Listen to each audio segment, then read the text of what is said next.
Here. Nick Tillis, Here. Kathy Allen, John Bingaman, Present. Tim Jennings, Here. Harold Lavender, I'm here. Mike Messina, Kurt Somers. Here. Mr. Chair, we have a quorum. Thank you. Next on the agenda, do I have a motion to approve the agenda? So moved. Second. A motion from Senator Jennings and a second from Member Lavender. May we have a roll call, please? On the motion to approve the agenda. Mr. Jennings moves the approval of the minutes of the agenda. I'm sorry.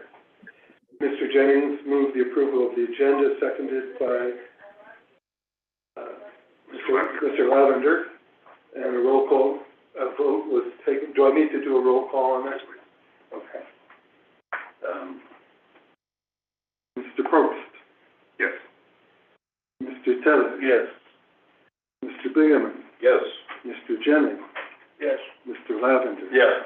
Mr. Sommer. Yes. All right. The motion passes Very 7-0.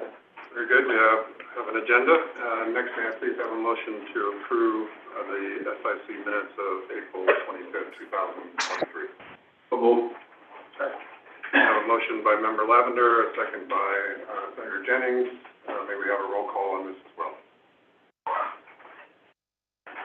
Mr. Probst. Yes. Mr. Tellez. Yes.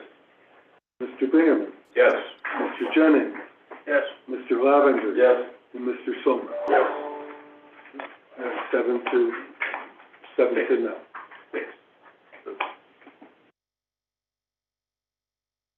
I had one extra mark. Thank you. All right, very well.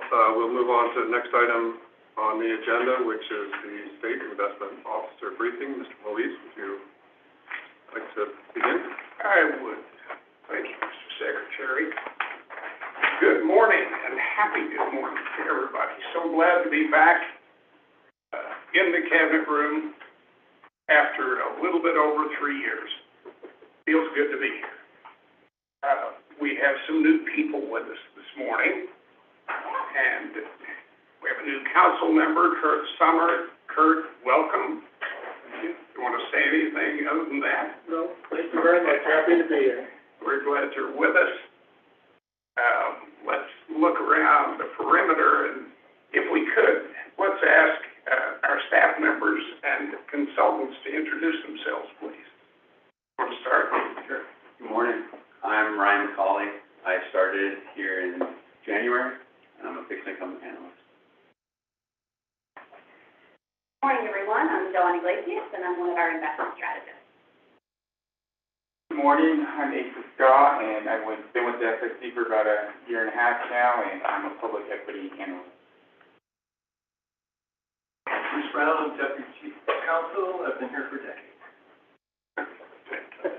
Amy Ridge from Mercer.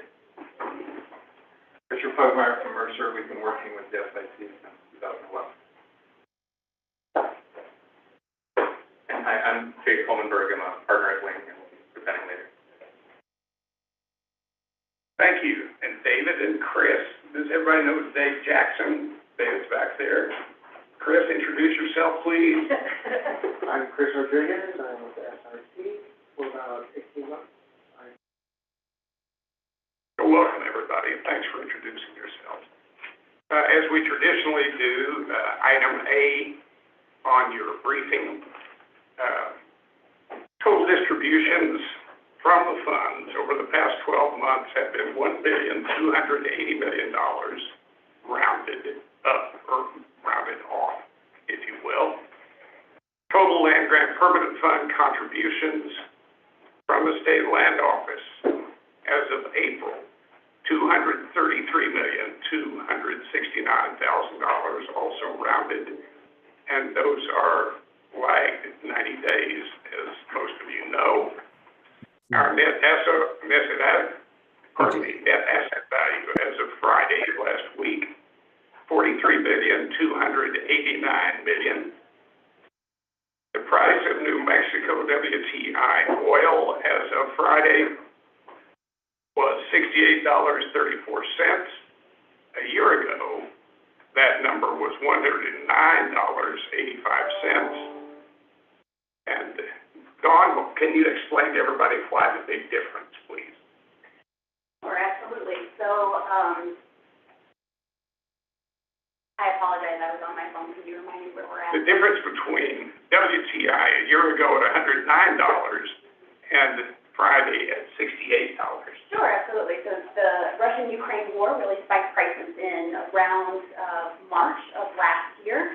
And since then, we've had a significant drop in demand and concerns about a looming recession that has reduced the price. And that also explains the differential. So at the beginning of the Ukraine war, we actually popped up to a positive differential to WTI, which has never happened in the data history that I've seen, so that we were actually getting a premium to WTI as opposed to the standard discount. We have moved back into discount territory, but only around $1 or so, which is much less than the average $3 that we've seen in the past. Thank you. Rig count, New Mexico 109 as of the end of last week. That number was 98 a year ago. Natural gas prices in the U.S. have moved from $7.97 per MCF a year ago to $2.64 as of Friday.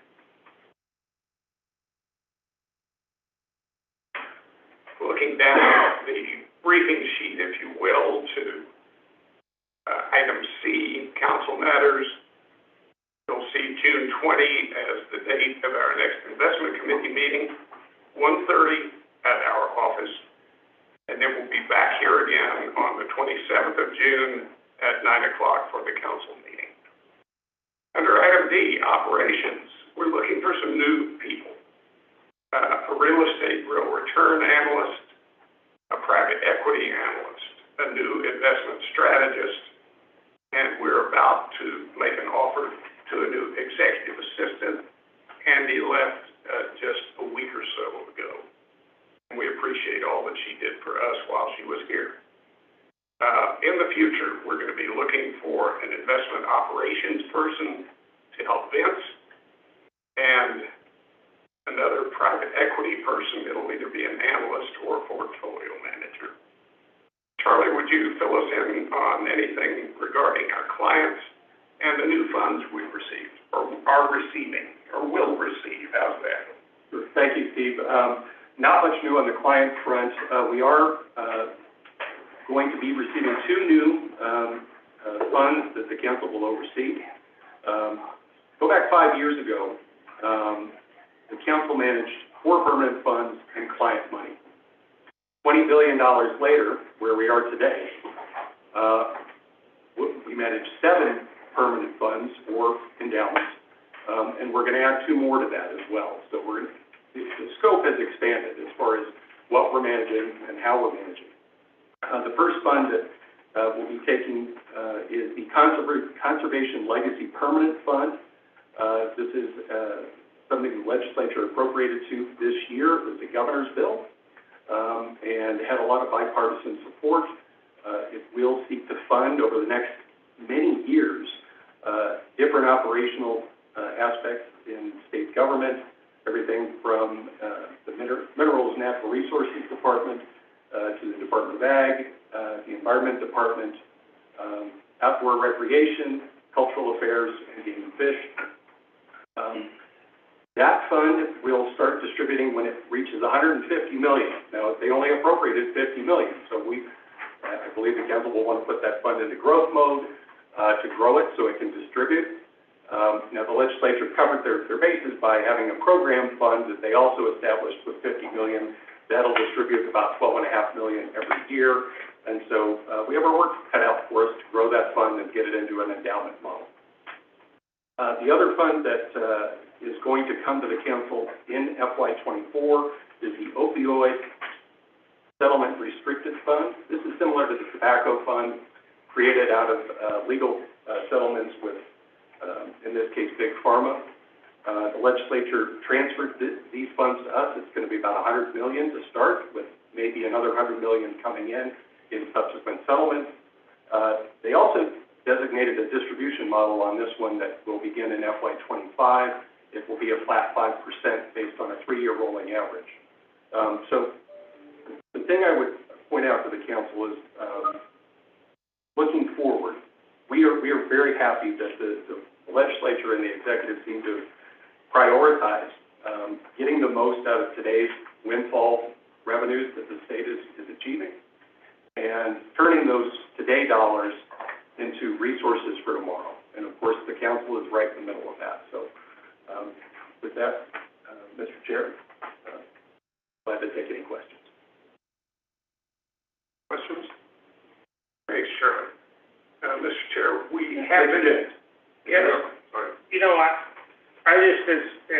just looking at the different funds as we get to be more and more diverse,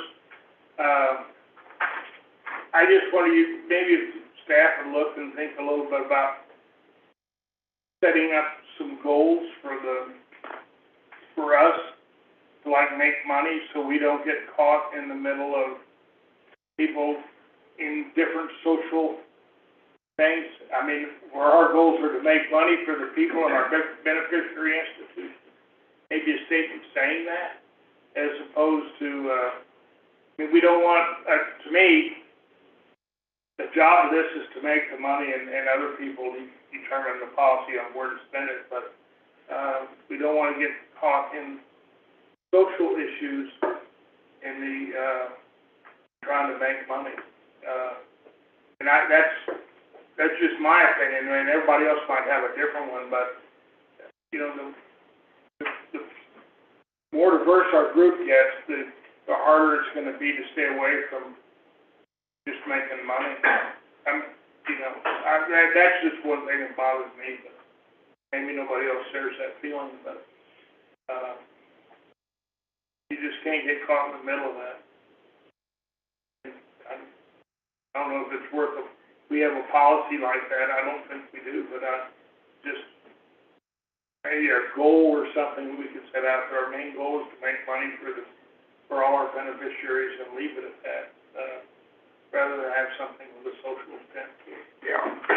Mr. Chair and Mayor Jennings, we have a mission, vision, and values statement that I think should cover that.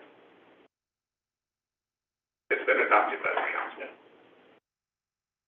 One more thing, if I may, Mr. Chair. We've been joined by member Kathy Allen. Good morning, Kathy. That's all I have. Let's get a bigger magnifying glass. Thanks, Steve. And, you know, perhaps because we do have some new council members, including myself, it might be good to just spend 5 minutes at an upcoming meeting on that mission values statement, remind us what it is, so that we're familiar with it as we move forward. We will be glad to do that. Thank you. Next item on our agenda is our Chief Investment Officer briefing. Vince, take it away. Thank you very much, Mr. Chair, and good morning, everyone. Well, let me start on the macro side. The most anticipated recession of all time is still coming. As many of the economists and other market watchers that we follow are of that same opinion. It's almost a good contrarian call to say it's not going to happen. It's just that lopsided. No, I don't like this council. Always starts on time. Good morning, Governor. Morning, Steve. How are you? Thanks to everyone. I got it, sir. Got it? Yeah, I kind of, I'm like sitting there, just Jenny. We tried to rearrange it, and we just couldn't. You know, I got the short straw. Oh! Excuse me, I didn't mean that way. Please be seated, and I realize that the meeting is live, and I'm now creating some issues. Good morning, everyone. Thank you for your patience with me. Thanks for having an in-person meeting. Thanks for meeting safely and getting all this work done for the last 2 years. Impressive, and I'm grateful. Good morning, Secretary. Good morning, Governor. You're just in Morning, time everyone. for the Chief Investment Officer's briefing, item number 2B, and I'll turn the call over to you.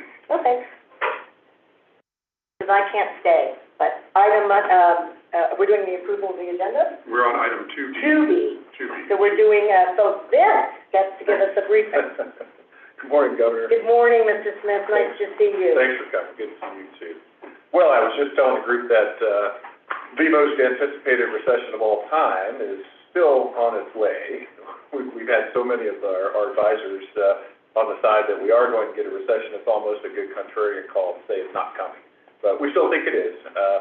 A lot of the indicators that we continue to look at, particularly, the leading indicators index, which is a mix of stocks and yield curve and a bunch of other things that sort of run in front of the economy, is still rolling over. We're seeing some coincident indicators such as commodities, oil and copper in particular, have been falling, very consistent with recession on its way. And some of the lagging indicators are also starting to weaken up a little bit. One of the lagging factors, it's not necessarily an indicator, is the Fed funds rate, which has really been ramped, as you all know, over the last year. We still have probably 400 basis points or more to come fully into the economy.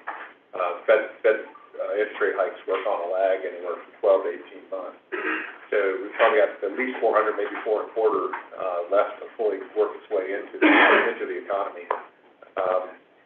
So that's going to still put brakes on.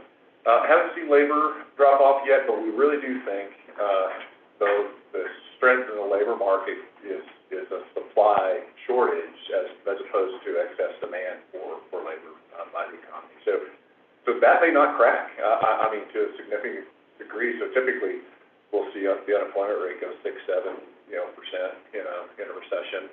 We might not have to go there and still be in recession just on the basic lack of supply of labor relative to the size of the economy. So that would be good. We have said in some of these meetings also, you'll see it in our annual investment plan that we think this recession will be much tougher on the financial sector of the economy than it will be on the real sector of the economy.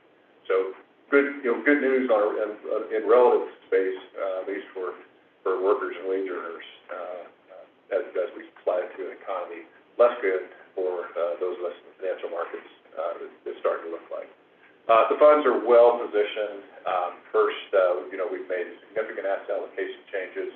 Started in 2014, made another big one in 2017, made a little true up in 2021.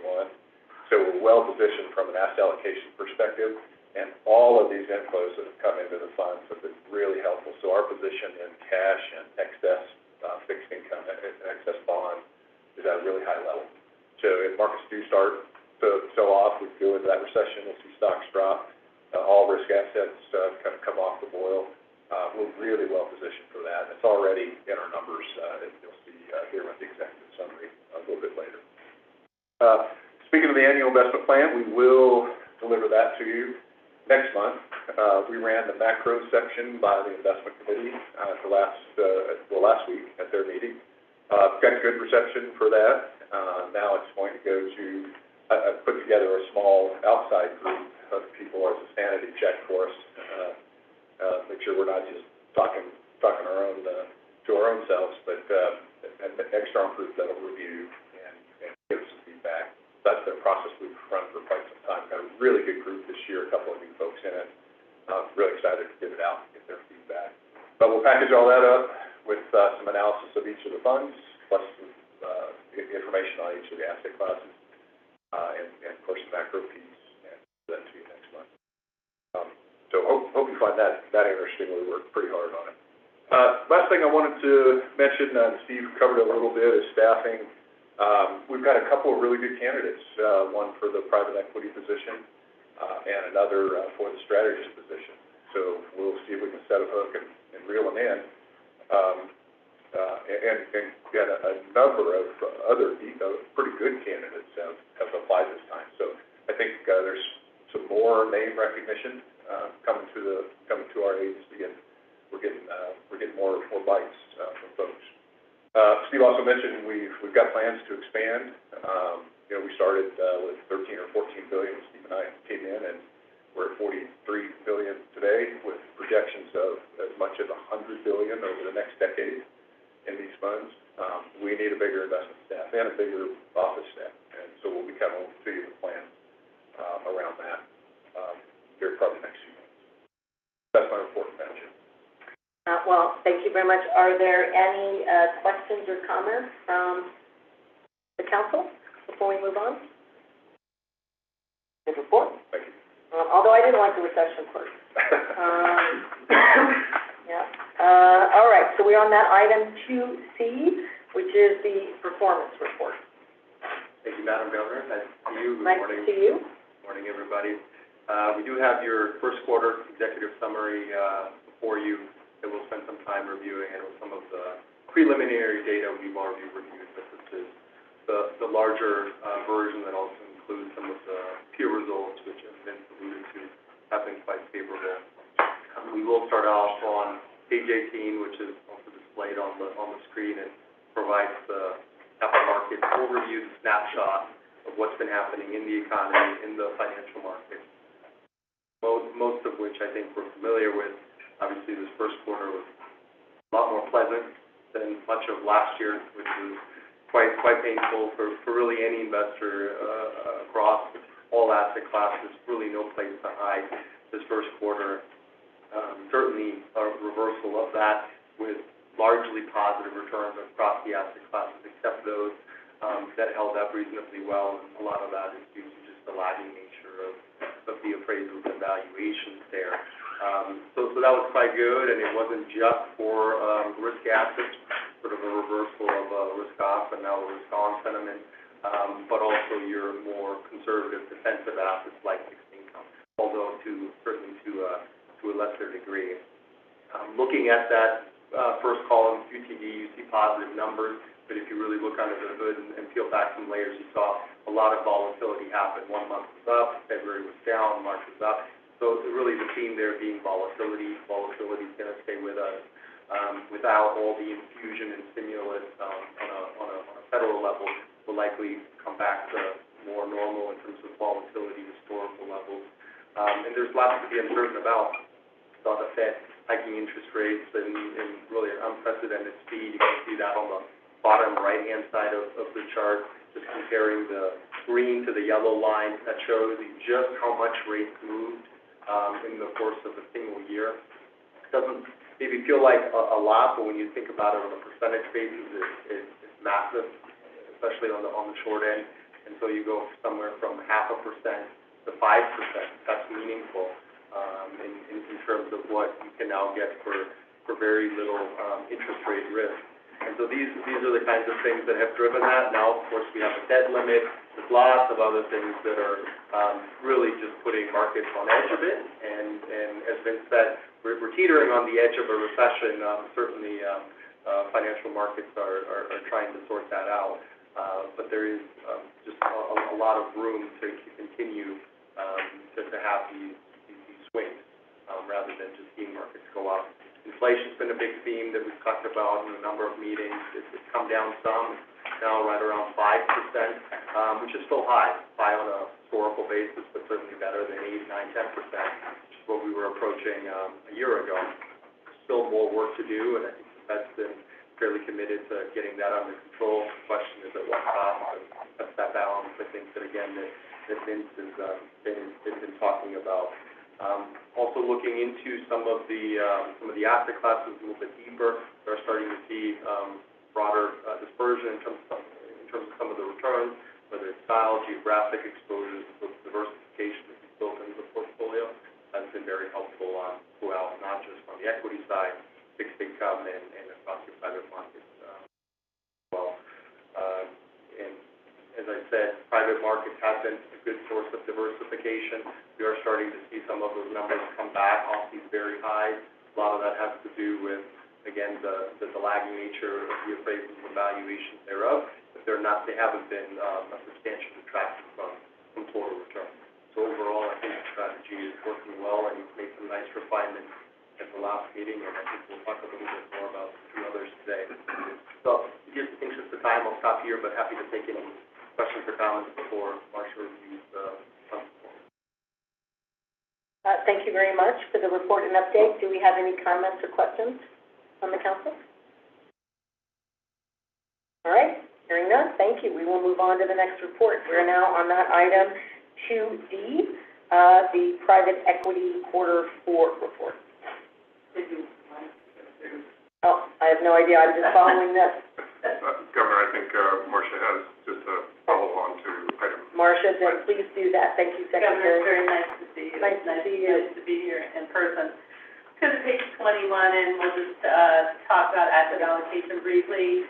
As many of you know, you went through allocation studies and approved the allocation changes. So these allocations will be changing going forward. There's 2 you have today to discuss again, but that will be transitioning over time, and you'll probably see these, many of these have an interim target because you can't get there overnight to your new target allocation.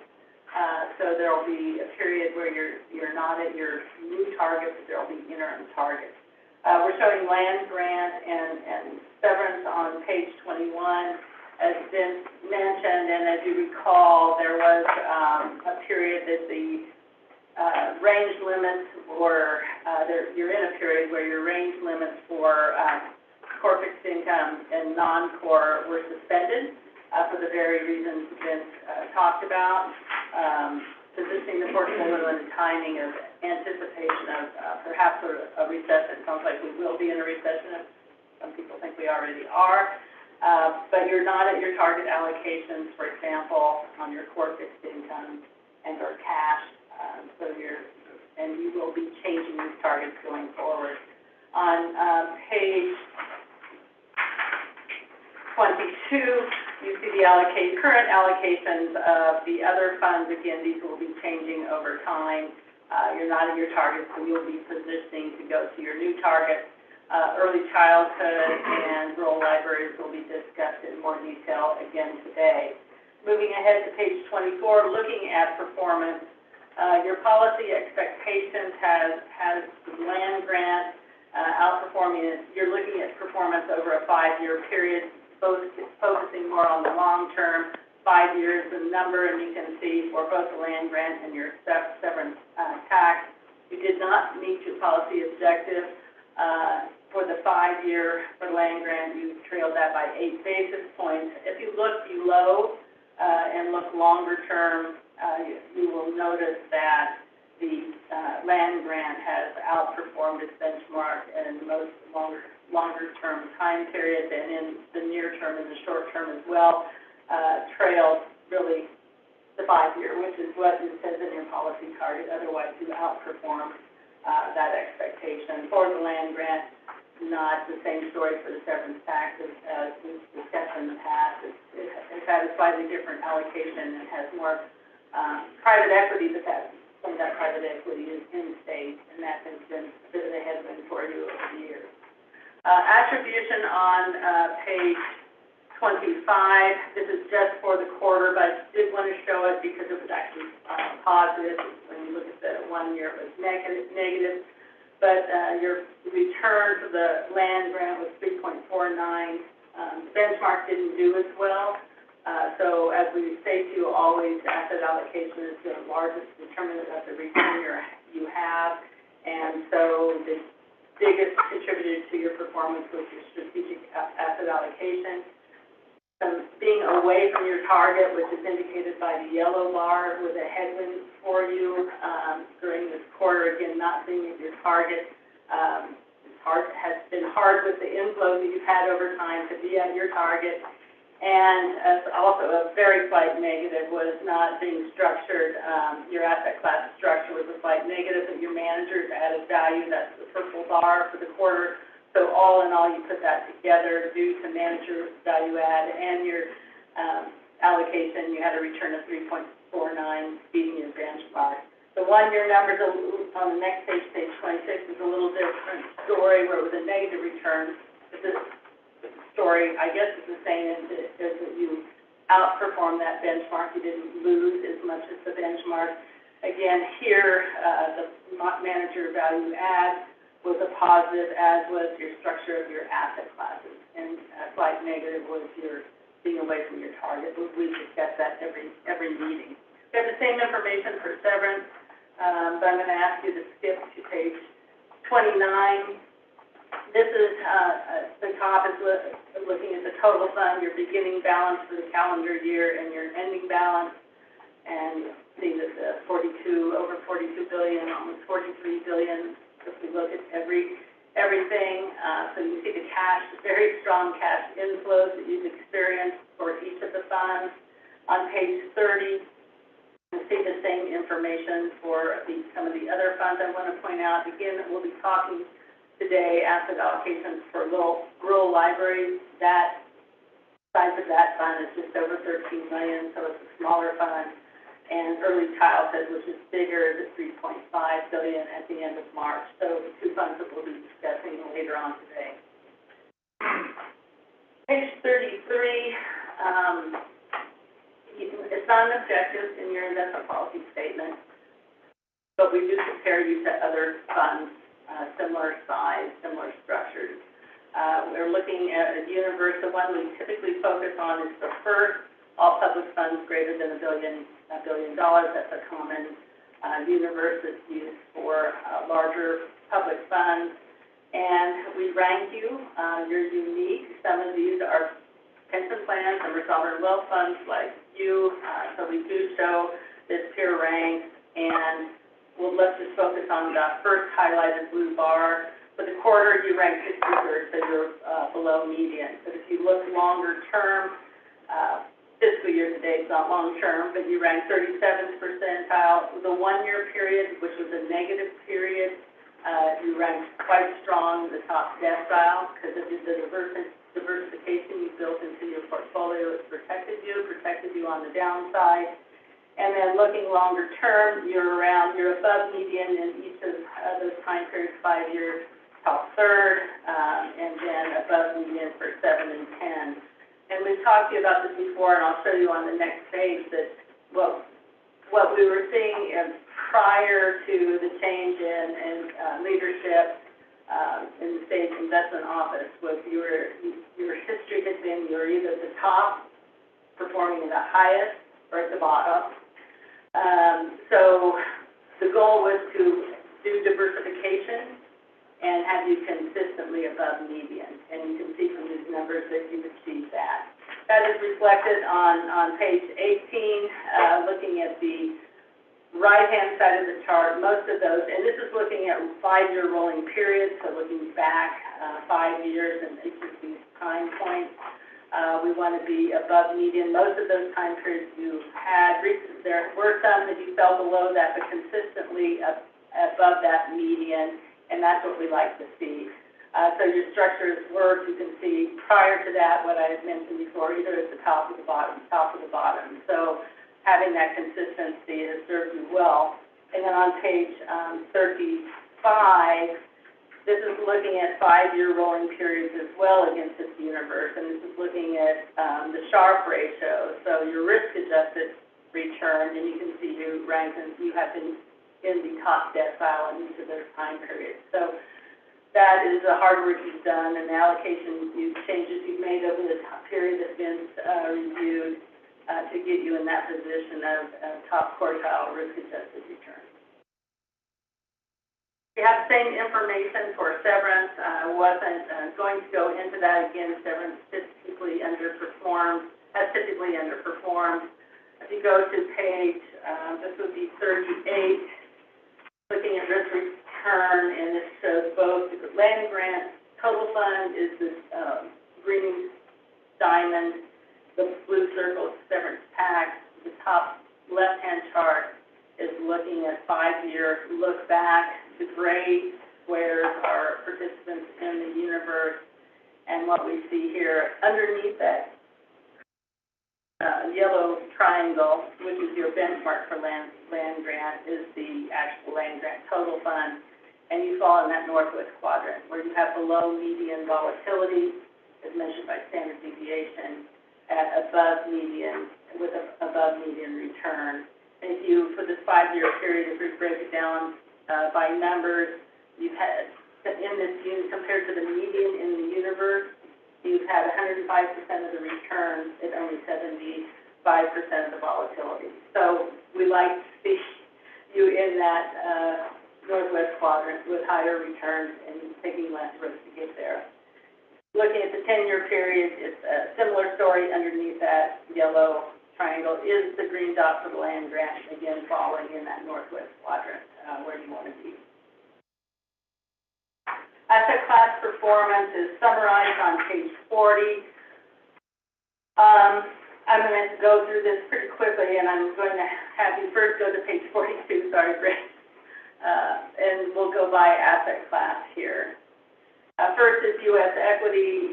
You know you've gone through some transitions recently on U.S. equity, but during this time period, you've had no manager changes, hires or fires, and your policy targets remain at the 20% for land grant and severance tax. And we have no significant manager information to report. Going to page 43, you see the performance. That U.S. equity composite is made up of a U.S. large cap composite and a small cap composite that's shown down below. Historically, your large cap had underperformed its benchmark and small cap had outperformed. Your structure of your portfolio is more closer to the benchmark now, and you can see that you've actually been doing better with your composite, outperforming in recent time periods, and being closer tied to the benchmark, which is shown on page 45, where you can see you're not taking any big bets on capitalization or against the sector weight. So it serves you well, and you have outperformance in recent time periods. Page 32 for non-U.S. composite, staff brought contract renewals to the SIC, no changes to the non-U.S. composite. Go to page 48, that shows the performance. Recently, some slight underperformance, but long-term this portfolio, the non-U.S. portfolio has successfully beaten its benchmark, and for the 5-year period, you can see, yes, it has, it's beaten by 45 basis points, and even longer term. So again, staff made currently no changes to that portfolio. On the fixed income side, the same story. This would be page 52, I believe, and no changes here.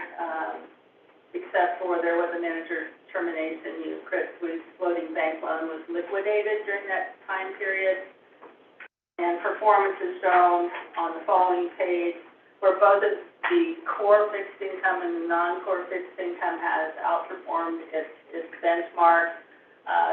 Down, highlighted in yellow, you can see the performance, and also just mentioning that having the core and the non-core portfolio, which soon will be changed to a public composite and a private composite.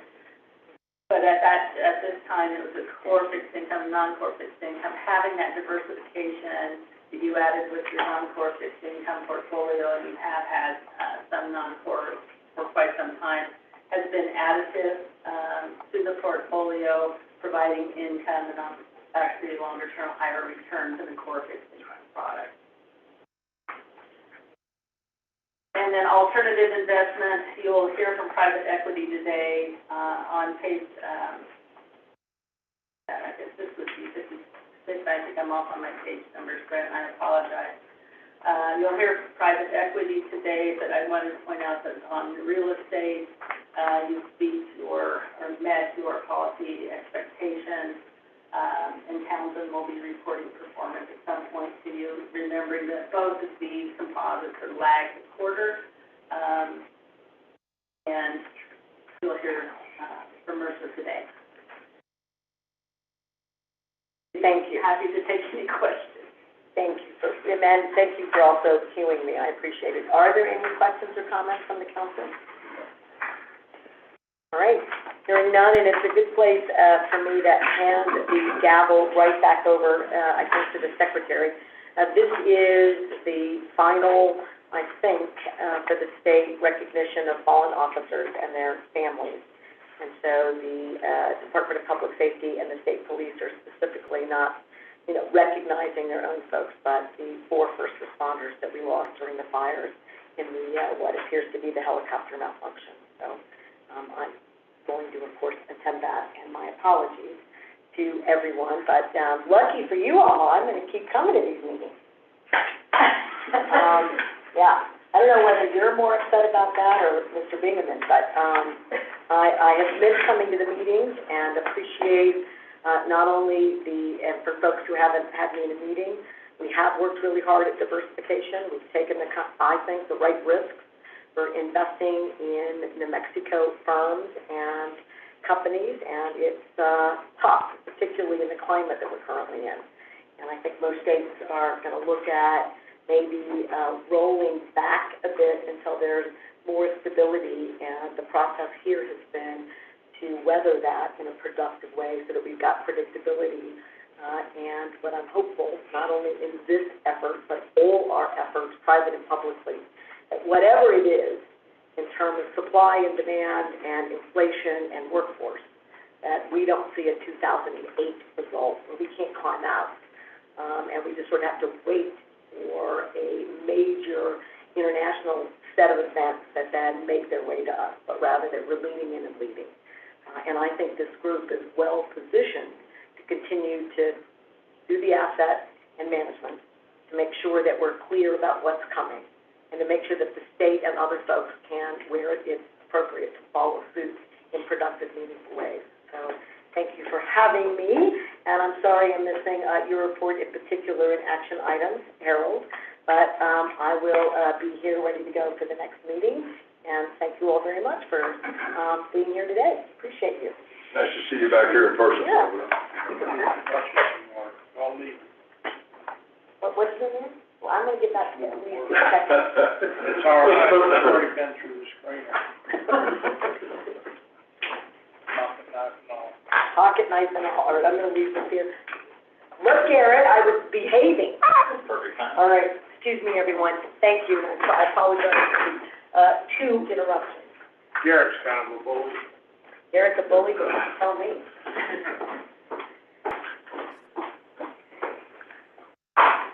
Have a great rest of your meeting, everyone. Thank you so very much. Okay, we'll continue on with item 2D. Good morning, everybody. Apologies I can't be there in person.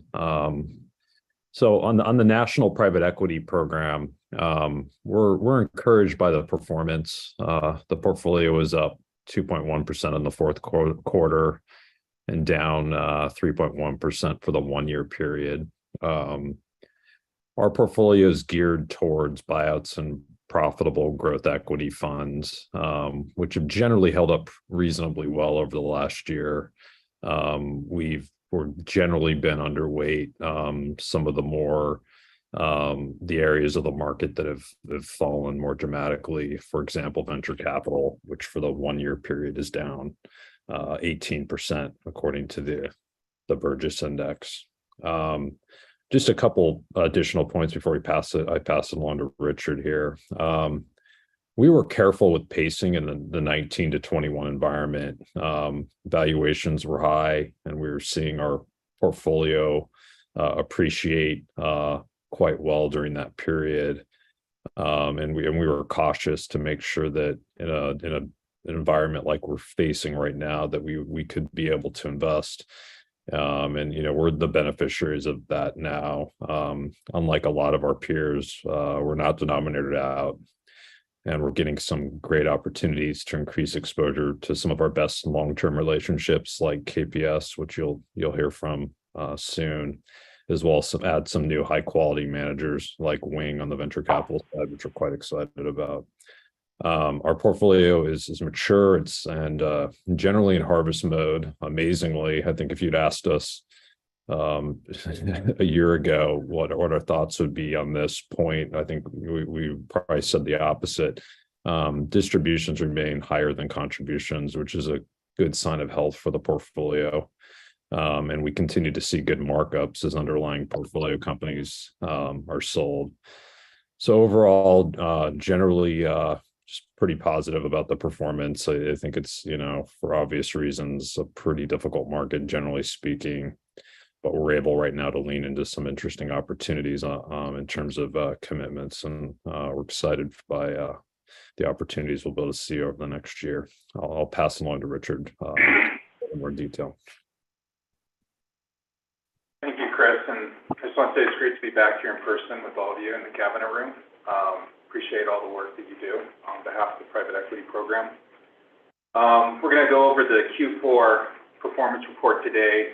Just a note about performance in private equity, as you're probably aware, it is lagged. Typically, on a quarterly basis, we get performance reports anywhere from 45 to 60 days after the quarter end. With the year-end reports, it's usually delayed 90 to 120 days because external auditors will actually review the financial statements of these funds. So we just barely finished the Q4 reports for this meeting. And so this is the most updated performance reports that we have for the private equity program. As you can see from this slide here, which is page 4 of our report, this is a performance overview of the national program on different time series. And you can see that quarterly return there of 2.1%, which Chris talked about. And that broke the negative return streak that we had over the last 2 quarters. And those negative quarters did contribute to a 1-year return that was lower, down 3.1%. But as Chris mentioned, compared to the benchmarks, the portfolio is doing actually pretty well on a comparative basis, and that's partly due to the lower exposure to venture capital, which is really got hit hard, particularly the later stage venture capital that had more exposure to publicly traded companies. That's gotten hit hard over the last year from a performance standpoint. The longer time period, when you go out beyond the 1 year, the longer time periods show favorable performance, with the 3-year at a 19.5% and the 5-year at a 16.4%. And that's mainly driven by the newer fund commitments that were made in vintage year 2011 and after, as the legacy portfolio now has less influence over those measures, as it's been mostly realized. But those older vintages still have influence in the longer term measures, like the 10-year return that you'll also see on this page. From a since inception standpoint, the 2011 after funds have generated a 17% return, and the 2009 and before have generated a 10.5% return. This equates to an overall return of 12.5% for the national program and a dollar gain of just over $3.9 billion since the inception of the national program. And from an activity front, we've been off to a fast start in 2023 with $565 million of commitments approved to 6 managers, and we have 2 more managers in today's meeting. We are taking advantage of the current fundraising environment where we're re-upping with strong managers in the portfolio, but we've also found some new relationships, which are very high-quality relationships that may have been more difficult to get in a more crowded fundraising environment. And I know we bring a lot of funds in front of you, and just thank you for your time in doing that. I know it's a lot of work each month. I'm going to skip the next slide and go 2 slides forward, which talks more about the net asset value change during the quarter.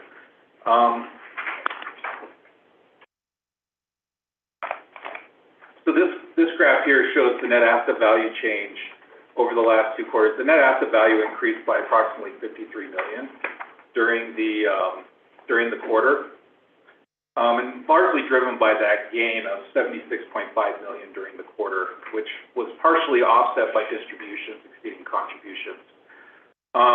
What we saw with the gain, the gain has been more in buyout and growth strategies during the quarter, partially offset by the losses in venture capital and special situations. Now, those are more legacy relationships in venture capital and special situations, as the new commitments that we've been making are not really reflected yet in the performance. Chris mentioned distributions exceeding contributions, and you can see for both quarters, distributions exceeded contributions, which I think is a sign of strength in a difficult financial market, that we're still receiving realizations and distributions from the underlying funds. And for the full year of 2022, distributions actually exceeded contributions by $99 million. And that trend has continued in the national program. Through April 2023, distributions have exceeded contributions by approximately $32 million. So we've seen this trend continue this year, despite the volatility that we've had in the public markets. Skip ahead 2 slides again. Let's talk about benchmarking. These are benchmarks against the Burgess Private Markets benchmark. And really our goal here, we're creating a portfolio each vintage year. We're creating a long-term portfolio that we want to be diversified. So our goal is really to be above median returns in the benchmark of individual fund performance. And you look at the by vintage year performance, and we really are above median in most vintage years. Looking at the since 2011, performance has been above median in all years except 2013 and 2018. And when you look at just the absolute performance, this has been strong across multiple vintage years in the 2011 and after, with each year generating 11% or greater returns.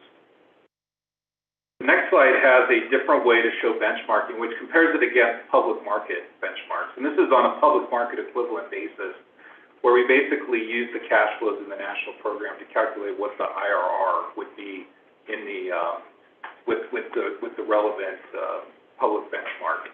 And the MSCI ACWI is listed first because we think that one is most relevant to the national program, where we are focused on global funds in the national program and global exposure.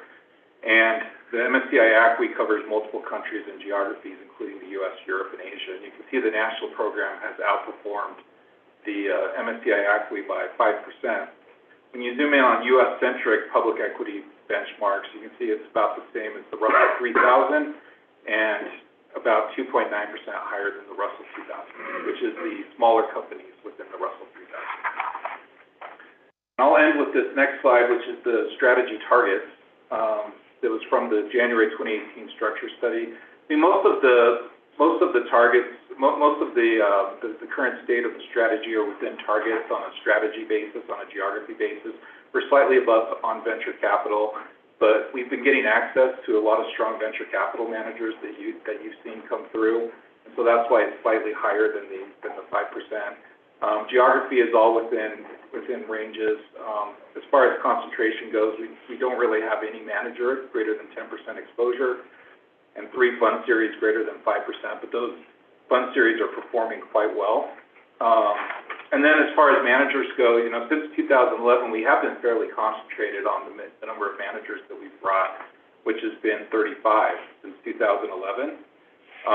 And we've added some new managers in 2023. We're still seeking new relationships because there are several managers out there that have been hard to access in the past that we're now getting access to. The other point too is there's still a sizable portion of the portfolio in older funds in that 2009 and before vintage year. We have 49 funds in that category with a net asset value of $91 billion that we continue to manage, and that's about 2.5% of the total net asset value. So I'll conclude my remarks on the national program there, and happy to answer any questions. Want to have any questions or comments or points of discussion for Richard or Chris? All right, then we'll move on to performance report, New Mexico Private Equity, Q4 2022. And Chris, I think you're doing this one as well. Thank you. This portfolio, unlike the national portfolio, it is a little more concentrated. So when you look at the performance, I think it's something to be cognizant of. The top 3 positions, underlying portfolio companies, are roughly half of the net asset value in this portfolio. So it's hard to compare it against any type of diversified private equity indice. I want to point that out and make you cognizant of it. Other than that, we're continuing to look at interesting investment opportunities for the program. Hopefully Bill will bring some beginning in the second half, some additional opportunities. But continue to work hard to find opportunities to expand this program. I'll pass it along to Richard. Thanks, Chris. And just to reiterate, I think there's 2 overall themes to remember about the New Mexico program right now. One, it is fairly concentrated in a few larger companies, which, if those companies do well, it'll swing performance one way. If they do bad, it'll swing performance the other way.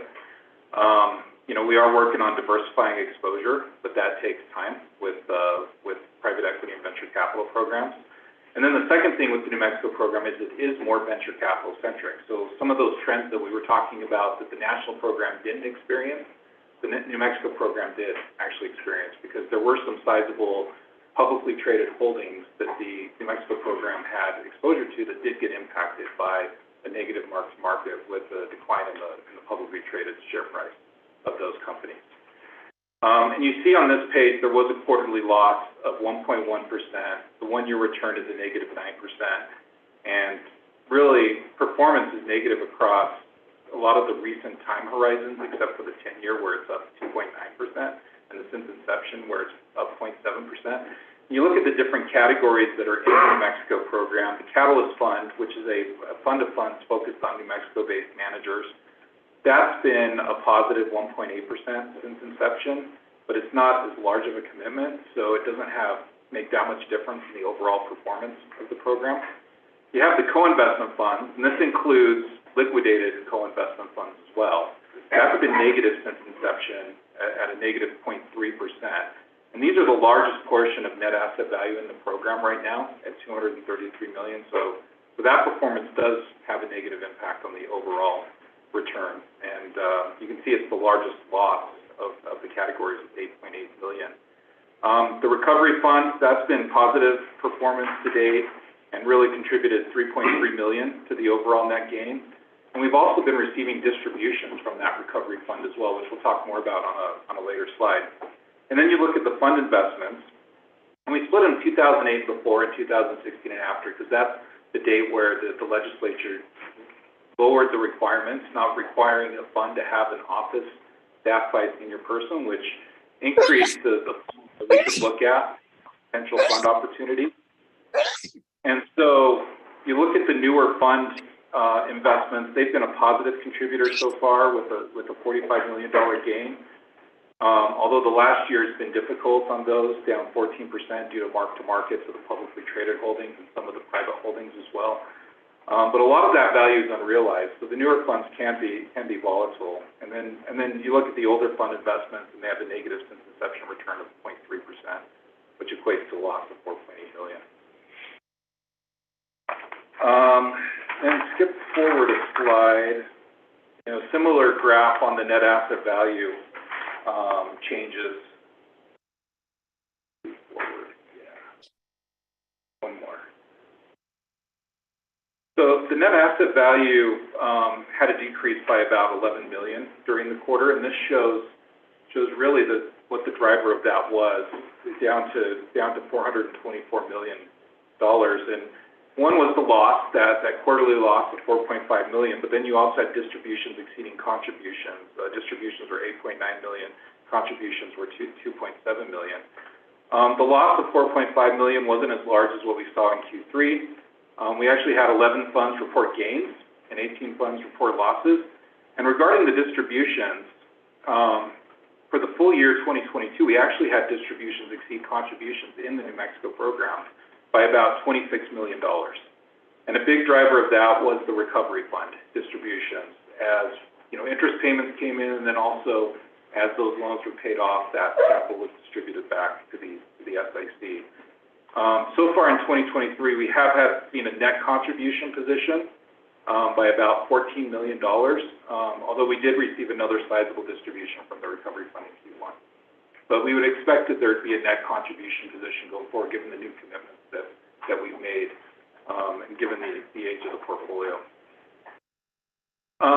Get the next slide, and let's go to the economic development part of the New Mexico program. And this slide has the updated economic impact numbers. There wasn't many changes quarter over quarter when we last reported this. We have 117 New Mexico-based companies now that have received investments in the program. There was a new company that received an investment in Q4. 48 of those companies are still active in the fund portfolios. And when you look at the numbers, the total invested by the SIC in these companies is about $384 million.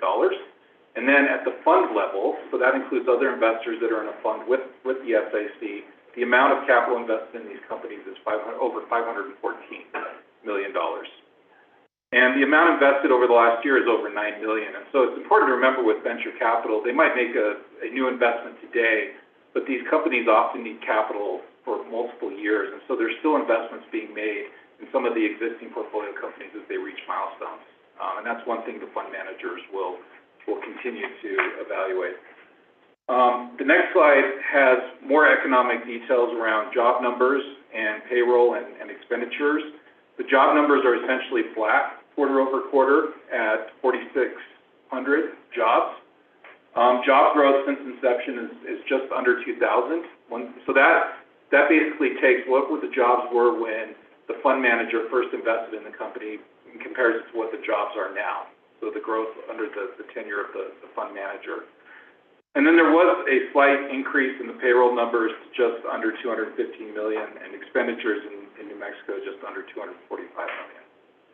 So that summarizes both the return side of the New Mexico program and also the economic development side. I'm happy to answer any questions you might have. Yes, another question, Mr. Chair. Just a quick question on, some of the decreases over the last year. They're pretty substantial. How much do you attribute that to really the recession topic that we keep kind of covering and things like that? To me, that's probably one of the major concerns. But I guess my main question really is, is this really a transitory thing? The current short-term recession that we maybe be thinking about. I don't know if that's going to actually kind of come to be, but it could last a little longer. But really, is it related to that, and do you expect it to kind of bounce back eventually? Yeah, I think there's definitely a correlation to the broader economy, but then there's also individual company factors that you have to consider. So one of the big drivers of the loss over the last year is publicly traded companies in the program, and we had a large exposure to a publicly traded company. Now, if performance was off the charts of this company, then you can always buck the overall broader economic trend of a decline. But in the absence of strong company data, they tend to kind of move with the overall stock market. And then we also had probably about 18 months ago an IPO that actually boosted performance quite a bit, and that company is now down about 80% from its peak. Now, the fund manager is still working with that company, trying to maximize value. So, that's not a realized loss at this point. But, it may be difficult if the overall economy is difficult for that company to recover. Thank you. Any other questions or comments for Richard? Okay, thank you. Appreciate it. We'll go on to item number 3, investment matters requiring discussion and vote. And Mr. Lavender. Thank you, Mr. Chair. We had quite a really interesting investment committee meeting. A number of people in the room were there. We have the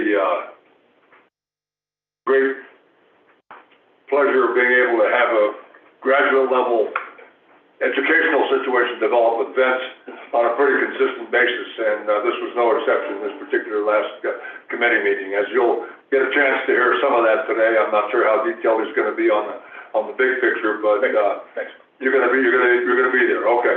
Well, you got it. Well, we're lucky to have that, and that's really positive. You can see from the second sheet on the motion sheet that we had a number of things to cover, but, and I think if you look at the minutes of the meeting, we were able to cover, we had Marcia's and Matthias's report, and I think that what I'll do is I'll get quiet now and let Vince take over and run his people through the process. So that's worked out pretty well in the past, but we're lucky. Thanks, Vince. Sure. Thanks, Mr. Chair. So 3 meetings? We take off there. Okay, great. Yeah, well, thanks for those comments, and we'll do that. We'll do the full Monty for you guys next month with all the charts and everything. Okay. All right. Just a couple of quick comments on asset allocation study for me, and then I want to turn it over to RBK. They've got some material in the book, and I know some comments here. Mine are pretty brief. When we first were getting ECE and rural library money in, the markets were just going haywire. The Fed dumped, $4 trillion, $4.5 trillion into the economy after COVID. Went to 0% interest rates. We had huge budget deficit spending by the governments. It's just a mountain of liquidity came into the economy, and it just pushed all risk markets way up, and they were moving really fast. We were very concerned about the turnaround of that. It just was going up by so much and so fast that we very conservatively invested the ECE and the rural libraries. So those two funds in the long run should be growth-oriented funds based on their distribution patterns and so forth and their objectives. But we were just so concerned, this council and our staff were just so concerned about what was happening in the markets. We took a very conservative approach, handing the legislature a big law after they fought so hard to put these CCE and rural libraries together. Was not on our agenda. It was the right thing. In 2022, when markets did turn around and sell off, the ECE fund lost 1.5%. Peer funds lost as much as 14.5%. So we did not deliver that big loss. Instead, we preserved the value of those funds. But it's now time to start shifting those funds, we think, into more growth assets. Now, it's going to take us a little while. So even though we're expecting a recession here in the near term, we're expecting downdraft in risk asset markets, it is time to make that asset allocation change, set some interim targets, and start moving in that direction, to the direction of the growth portfolio. So what that meant was big changes in that asset allocation, and that concerned a couple of council members that just wanted a little bit more time to think about it. So we paused on those two funds. The other funds, we made relatively minor changes. Most of those were related to these big inflows that we've gotten in and that we continue to expect. Don built a model for us that looks very much like for land and severance, the inflows could meet or exceed our expected distributions from those funds over the next decade. That is just critically important and such a great thing, and that allows the investment earnings of those funds to stay in those funds and compound as we go forward over that next 10-year period. So we made some asset allocation changes to account for that additional liquidity and those additional inflows. But rural libraries and ECE, the changes were just so big, it made a couple of members pause, and so we tabled it until this month. But Marcia has a little bit more information on that. We think the asset allocations that we're proposing to you are growth allocations that are appropriate for these funds. It will take us a while to get there, so we'll be coming back to you next week with some suggestions on interim asset allocation targets along the way to get to those finals. Thank you, Mr. Chair. Thanks, Vince, for those comments. We do have a bit more detail, including our capital market assumptions. I know we've covered that in great detail in prior meetings, so we won't be spending any time there. We'll just queue up and review some of the changes again. I think you've heard it before at last month's meeting. Hopefully, everybody had additional time to look at those changes, potential impact and implications. Vince did a very nice job detailing the underlying rationale that's driving that, starting with early childhood, really by statute mandate to invest that for the long term in growth mode. There were some market-driven factors that sort of leaned towards a more conservative posture initially, and as Vince mentioned, that was, I think, a wise choice.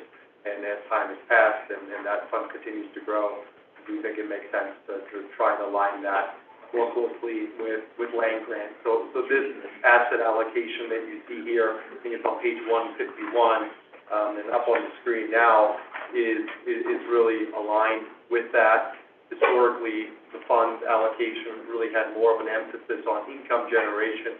Again, valuations both across risk assets, but also in some of the more defensive assets, as Vince had pointed out in some of his prior annual investment plans, were were at extreme levels, so there was some caution there, and said, look, let's not try to swing for the fences and get a lot of appreciation. Let's just collect income as much as we can and try to build some stability in the fund and show that this is one that can be managed prudently. And now that we're at a point where especially there's very likely more dollars coming, it likely makes sense to transition this over. Again, it's going to take some time. There'll be interim targets, so there'll be a phased approach. But you can see where ET is now. That's the green column with fairly limited exposure to equity assets, particularly publicly traded equity assets, 3.5 or so for domestic and non-U.S. When you compare that to where land grant is sitting, which is 20 each, you can see it's quite a bit of underexposure. Now that's reduced the overall risk in that portfolio. Again, I think that was a wise choice at the time, but also limited some of the upside capture, especially if market takes off. So the allocation that you see in the blue column is the proposed allocation. It is far more aligned with land grant. It's really growth mode and reflects the diversification of the larger fund. Again, Marcia mentioned this fund is $3.5 billion or so substantially larger than some of the smaller ones. Meaningful dollars here, but more aligned with land grant, with a few exceptions, a bit more in fixed income and a little bit less in some of the private market asset classes. Real return in private equity, primarily given the liquidity and cash flow differences between, again, land grant and early childhood, although again, very more aligned asset allocation exposures there. You can see in terms of implications of that, that's that bolded 3 lines at the bottom 2/3 of that table that shows your expected average arithmetic return, your expected risk, and the compound return. And what you can see is you're picking up about 0.5% of average annual return. Now the risk does increase because public equities do have a fair amount of just volatility risk inherent to them. So as you're increasing exposure there, that reduces the compound return marginally, but you're still getting a return pickup of about 30 basis points on a forward expected basis. So we think overall this allocation does a nice job balancing both the risk and the return prospects of this fund, and is aligned with the overall liquidity requirements and anticipated cash flow.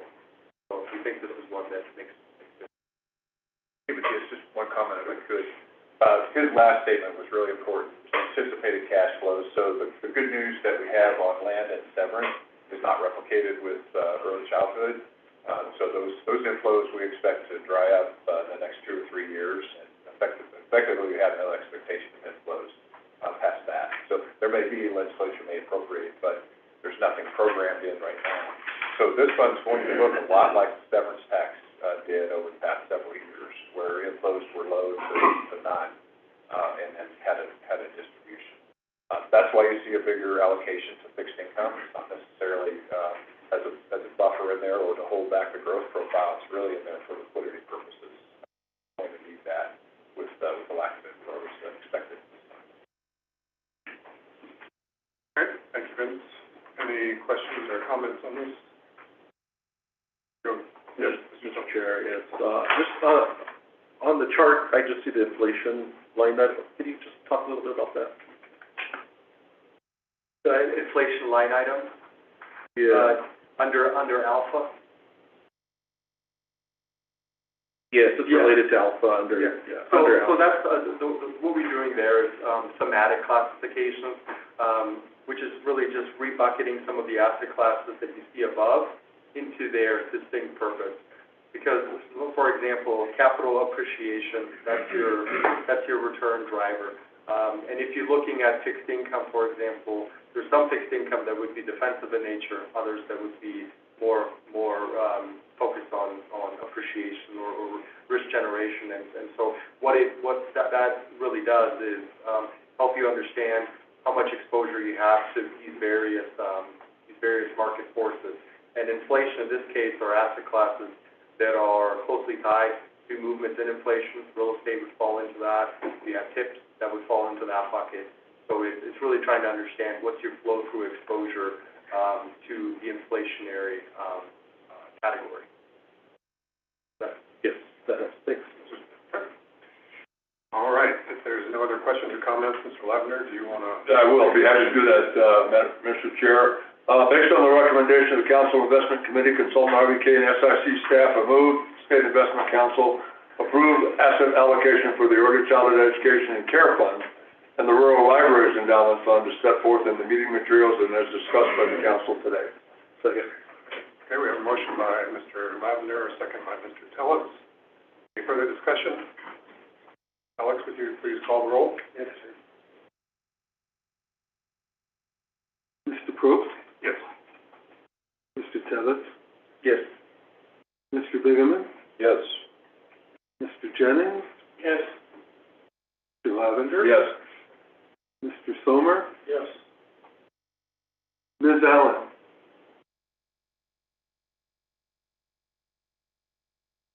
Mr. Allen, are you still with us? She may have dropped off. So, 6 ayes. Thank you very much. I just want to say thank you to council members who had some extra questions and took a little bit of time for us to bring this item back. We do want to move expeditiously on things that are brought before us, but it's also okay from time to time to pause and make sure that questions are answered and everyone's comfortable with the direction. So thank you to the consultants for being patient with us, staff for being patient with the council as well. So, Mr. Lavender, you want to take us to item number? 3C, we're going to talk about the national private equity, and I think that goes, I'm sorry. We still have, Yeah, maybe, okay. Okay. Moving on to 3C, the national private equity KPS special situations, and I think that's Chris to start us off, if I'm not mistaken. Thank you. KPS is one of our longer-term buyout relationships at the SIC. They make controlling investments in manufacturing and industrial companies. And as they'll tell you, what they mean by that, some companies that make stuff. Industrials is roughly 19% of the Burgess Buyout Index, to give you some context. And we think KPS is one, if not the best firm investing in this space. We're recommending a commitment of up to $100 million to KPS Special Situations Fund 6, which is the firm's flagship buyout fund, which we've been an investor in for a while, and up to $50 million to KPS Midcap Fund 2, the firm's middle market fund, which would be new for us. Both funds, while they're separate funds, they really are the same strategy. They just target different segments of the market, and what I mean by that is really the size of the company. KPS invests in complex carve-outs and turnarounds.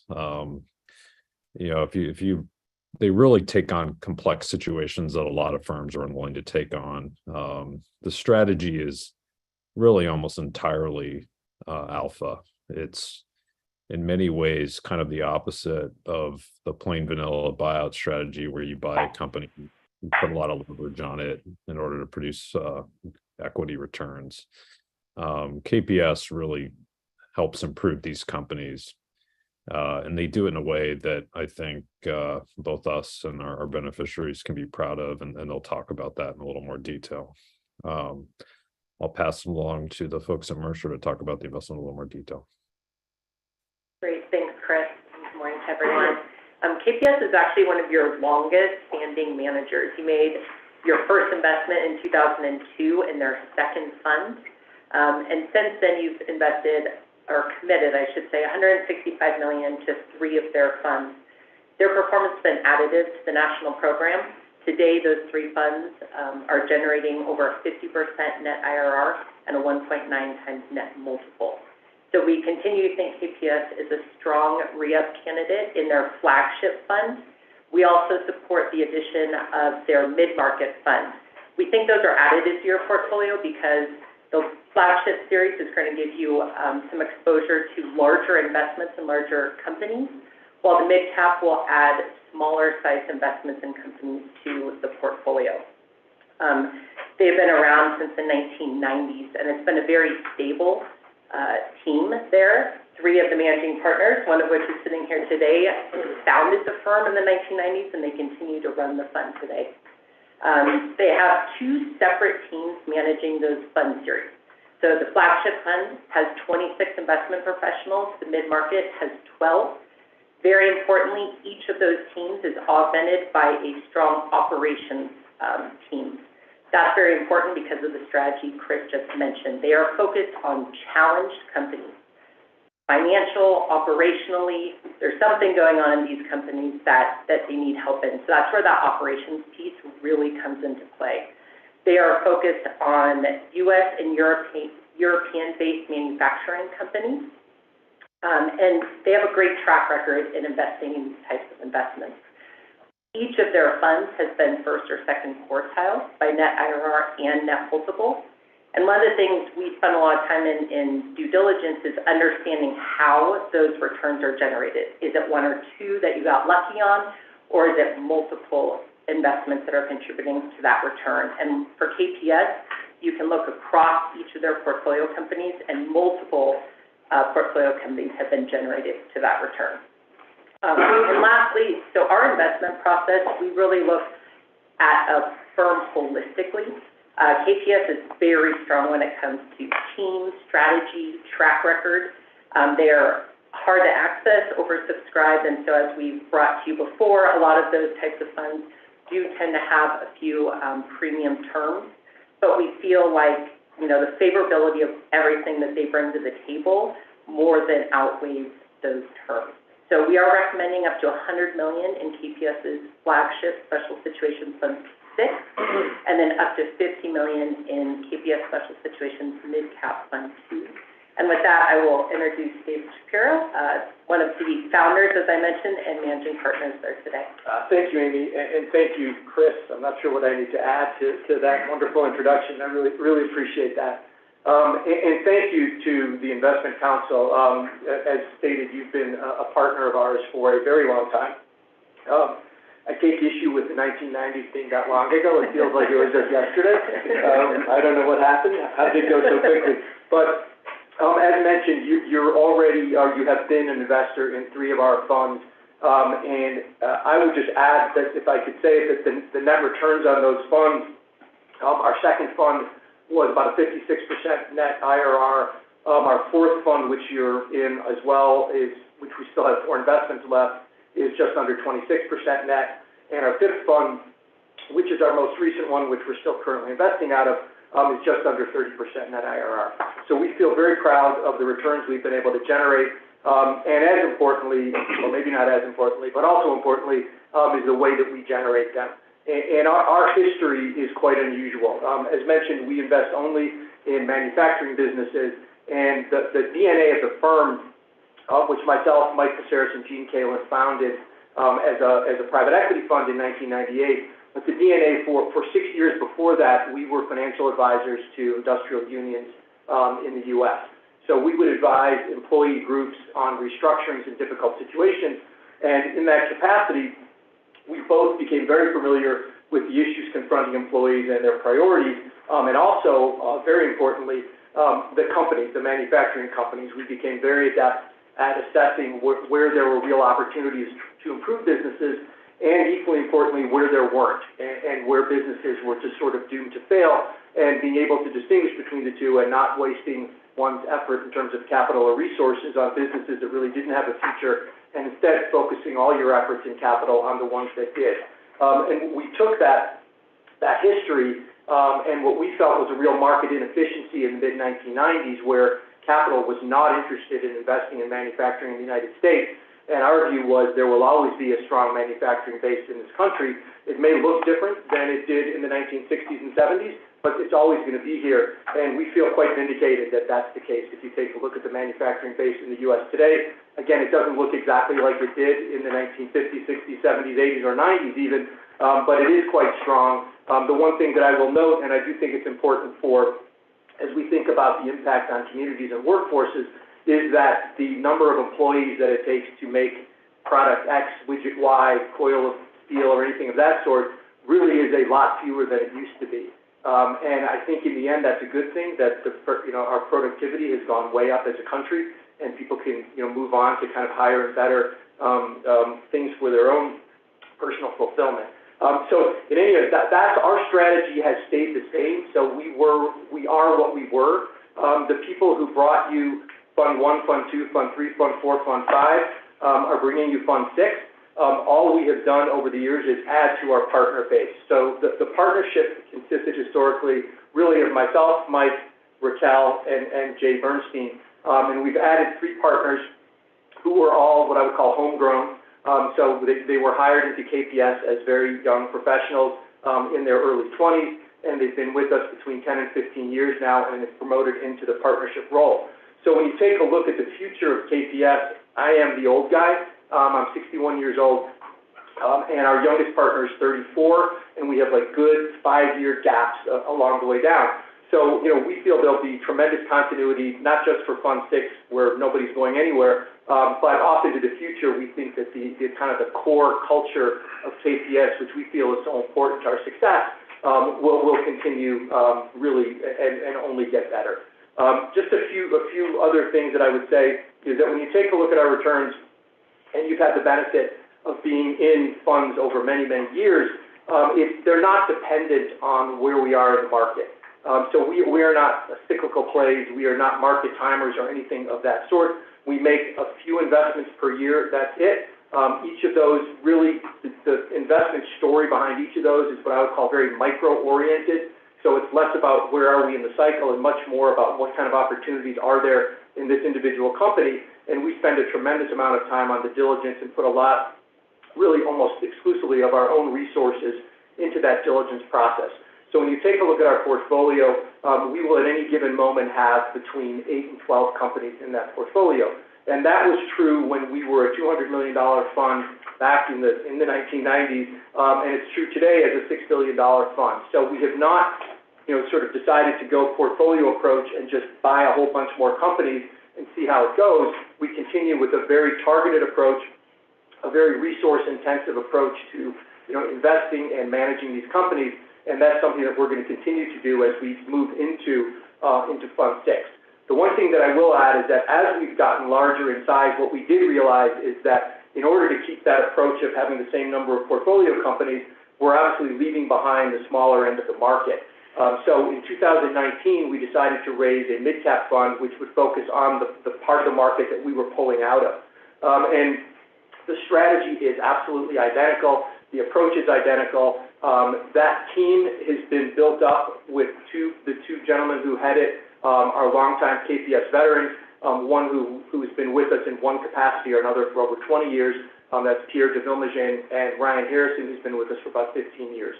So it was very important to us as we set up this new entity that we would have the same type of culture and the same type of approach. And that's worked out incredibly well. We're very pleased with the portfolio that they've built up over the last 3 years. And just so you're aware, the investment committee of that fund consists of myself, Mike, Raquel, and Jay, as well as Pierre and Ryan, the heads of MidCap. So, we very much oversee the investment decision-making process. We just aren't in the weeds on the actual diligence and things of that sort at this stage. So we think of ourselves as a very simple type of firm and fun to understand. It is the same strategy. We're not doing anything different. We're not changing geographies. We're not changing company types. The one evolution that we've had over the 25 years is we started out very much as what we would call a hardcore turnaround. So we were looking at really EBITDA negative businesses and trying to turn them into profitable, thriving companies that we would then sell. Starting really with late in Fund 2 and into Fund 3, what we realized is that a lot of the work on the operation side that we do in order to take those negative EBITDA businesses into positive territory also works on companies that are good but not quite great. And so starting really in around 2008, 2010, we started looking, in addition to the deep turnaround, we started looking at businesses where we felt we could take our playbook, if you will, and really make a big improvement in the margin profile of those companies. So we think of our company types as old school KPS turnaround and then good to great. And as you can see, if you take a look at our recent history, the return profile of both of those classes for us are the same. So it's not like we expect necessarily higher returns from one or the other. It's not that we will accept lower returns from the good to great. We recently had a 5X exit in Fund 4, a company called Howden, which was our largest investment up to that time, over $500 million of equity invested. And that company was, a 12% EBITDA margin business when we bought it. When we sold it, it was north of 16, and we had done some add-on acquisitions, shifted product portfolio a bit, and the company was sold to a strategic in a very difficult M&A environment at a 5 times cash-on-cash return for our investors. So we feel very good about where we're situated. We think the coming years are going to present a very interesting opportunity. You never want to say for sure we're going to have a distress cycle because you don't really know what's going to happen, obviously. If we do, we don't think anybody knows better how to deal with distressed manufacturing businesses than KPS does. So we're ready to go if that's the way that the economy takes us. If it doesn't, if we end up in a more stable environment, that's where we've been for the last 12 years, and we've generated great returns in that environment as well. So again, we're focusing on 2 to 3 really smart investments every year, and we've been able to find them every year for the last 25 years. We think we'll be able to do it for the next 25 as well.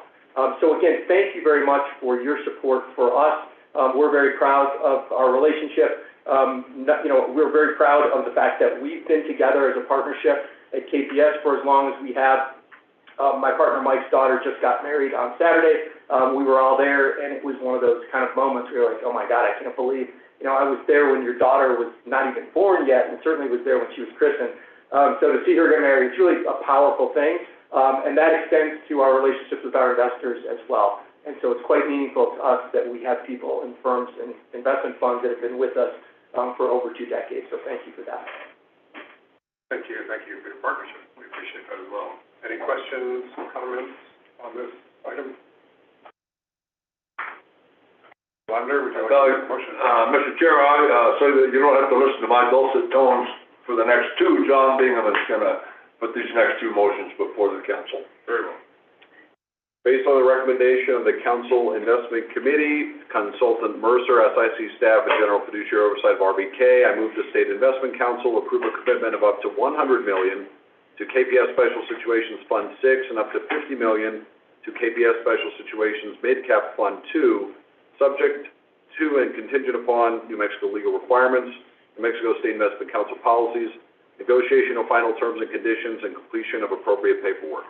And I'll second. Motion by Mr. Bingaman, second by Mr. Lavender. Any further discussion? Alex, would you please call the roll? Mr. Probst? Yes. Mr. Tellis? Yes. Mr. Bingaman? Yes. Mr. Jennings? Yes. Mr. Lavender? Yes. Mr. Sommer? Yes. Passes 6. Thank you. Just want to make sure that member Allen hasn't rejoined us. Okay, seems so. So, a vote of 6 to nothing. Thank you. And before you move on, I'm sort of new to chairing meetings. It's been a while since I've done this. I want to make sure, did we miss something on the previous item that should have been covered? Are we okay? We don't look fine. Okay. Very well. All right. Thank you very much. Thank you. Thank you, Chris. Thank you. We'll move on to item 3D, private equity, Wing 4 Limited Partnership. Thank you, Mr. Chair. This is Private Equity Wing 4, and I think that Amy and Chris and Richard will take us through this one. Thank you, everyone. So Wing is one of the premier early stage venture capital firms in Silicon Valley.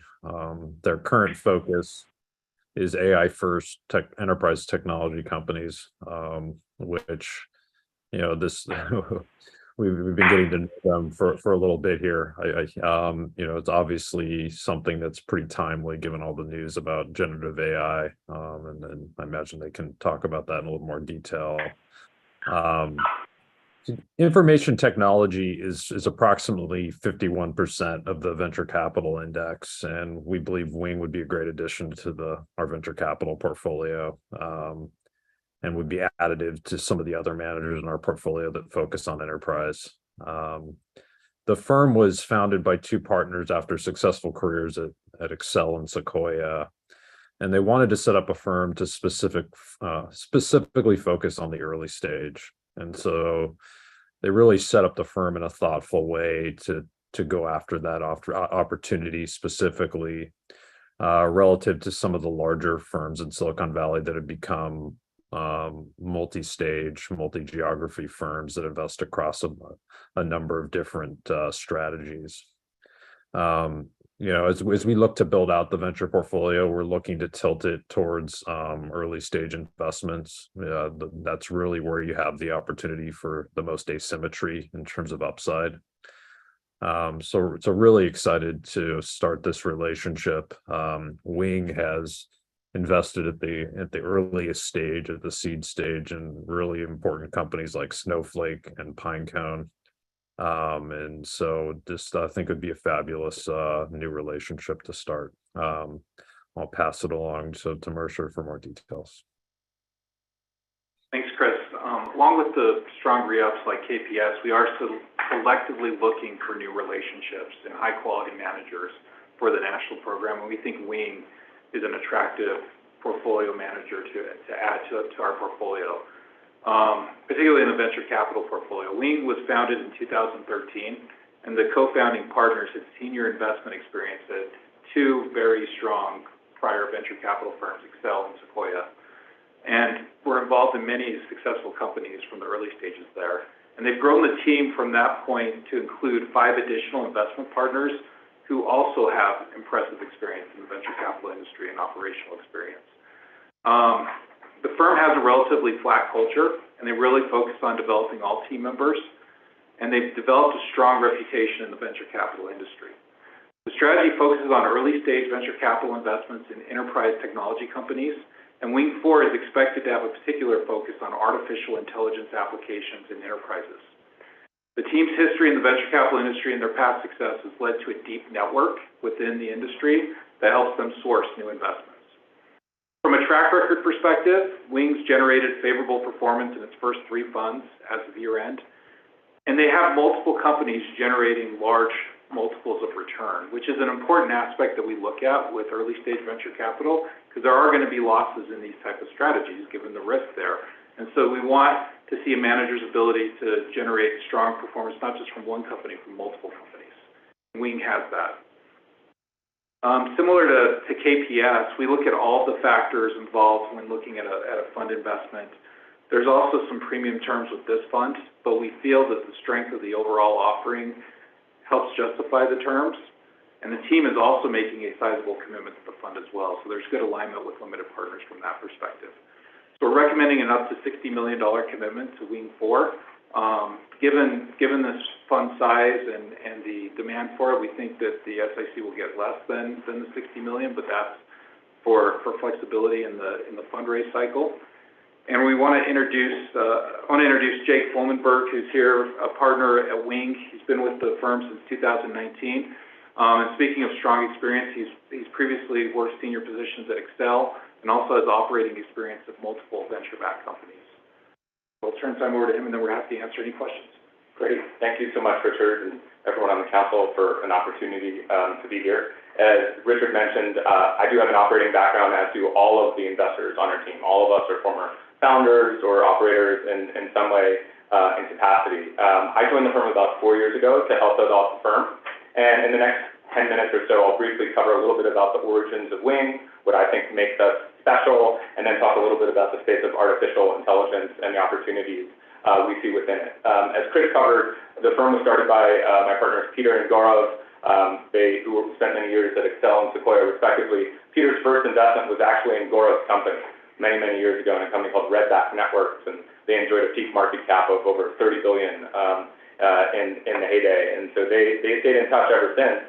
And along the way, those firms went from single U.S.-focused early-stage firms to multi-sector, multi-geography, multi-product firms. And what both of them realized, Peter and Gaurav, was that they couldn't spend all of their time focusing on the really early stage, the part that they enjoyed just so much when there was so much more capital to help manage. And so eventually they decided to leave to figure out how to reconstitute themselves to just focus on that really early stage opportunity.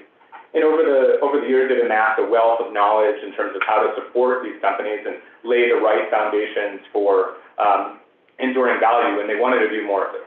In the beginning, they started actually, almost as angels, operating sort of off their own balance sheets in a joint vehicle, and they had some great success in that. They were very thesis-driven. It was sort of data at the time, not quite AI, although we got to that very early, and that led to some great investments. They also realized some shortcomings of that model just working together. They couldn't really sort of counsel and guide the entrepreneurs in quite the same way as they could in their previous roles. And the realization was simply that the investors have to pay a lot of attention to their major capital lifelines. And no matter who you are, what your experience you have, it's hard for a young entrepreneur to make time for all of their angel investors in quite the same way. And that's what led to the decision to help create what is now Wing, to reach the right scale of investors, operating partners, and capital to support our strategy of leading early stage financings in B2B companies. And we're about reaching that cruising altitude here today. I'll talk a little bit more about the model, but it's not a model that's sort of amenable to scale. We can't have this many people around our table. It just doesn't work. And so what I believe makes Wing special is our clarity of process and purpose. I believe that Wing is built with purpose both internally and externally. Internally, we build Wing to facilitate making the best decisions possible, and all investors, no matter how new, have an equal voice in the decision-making process at our table. Feedback goes from the youngest to oldest or least knowledgeable about a domain to the most to make sure that senior partners aren't drowning out the younger voices. There's no backroom deals or tit for tat to create buy-in. Everyone is expected to offer unvarnished opinions and engage with the skeptics in service of making the best decisions possible. The Wing model trains each partner to be a fully independent investor. Make better by a team, of course, but rather than someone that's trained on how to exceed someone else's bar in particular. Externally, we built Wing purposefully to support this model of intensive work with these early stage entrepreneurs on their journey from zero to product market fit and beyond. We don't pass the baton to the next investor. We stay with these companies for their entire lifetime as private companies and sometimes beyond with public board service. We're investing in truly early stage companies here before success is obvious. Over half of what we do is investing in companies that are either pre-product or pre-revenue, and over 95% of what we invest in are in companies that have less than $1 million of recurring revenue. We don't have a growth fund, we don't operate in other geographies. We want to focus 100% of our energy on the art of early stage investing and believe that that focus enables us to do our best work and generate the highest return for our investors. One thing that we take a lot of pride in is our founder success platform, whereby we have a team of operating partners that help directly support our companies and manage access to a lot of our networks of talent to help fill key roles, of capital for downstream financing, of customers to make introductions, of media to support company launches and events, and of strategics for meaningful business development and exit opportunities.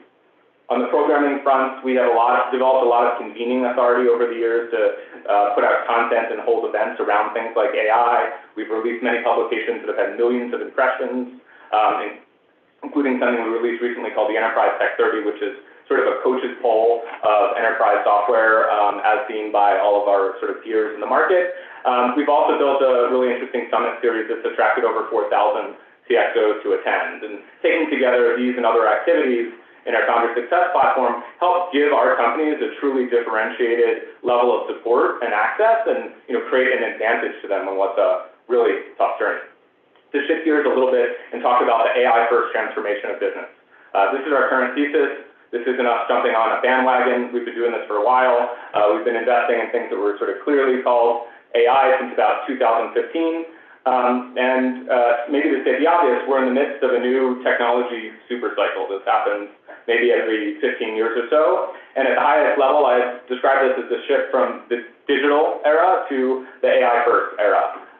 And we believe that the AI-first software is going to create even more value than their digital brethren. The value of AI-powered insights and automation has an opportunity to create more impact than even some of the greatest SaaS and digitization companies have. To give you a really quick example that most people can relate to, consider maybe a piece of customer relationship management software, both to store contacts and deals or transactions, and whether you're in the business of software, or real estate, or politics, or healthcare, you need some sort of system like this. What's happened in the past? A human being has had to enter information. They've done so manually. Even if you enter it 10,000 times, it's still small data. It sits in databases. You can make some reports and charts. And what you built is a workflow application. It's something that's enabled you to transact at ease with a lot more scale than perhaps you could otherwise. But there would have been ways of solving this before the digital solution. What's happened in the world of AI and during this era of digital transformation is all of these new companies, the internet properties, have had this digital exhaust. What are these human beings doing on these websites? We're recording this meeting now. We can have a transcript of it afterwards. So we have all this new information at our fingertips. And this information can be used by the AI-first systems. It's not entered by humans. It's huge. It's unstructured. It doesn't fit neatly into rows and columns. You need special data systems to begin to store and process this information.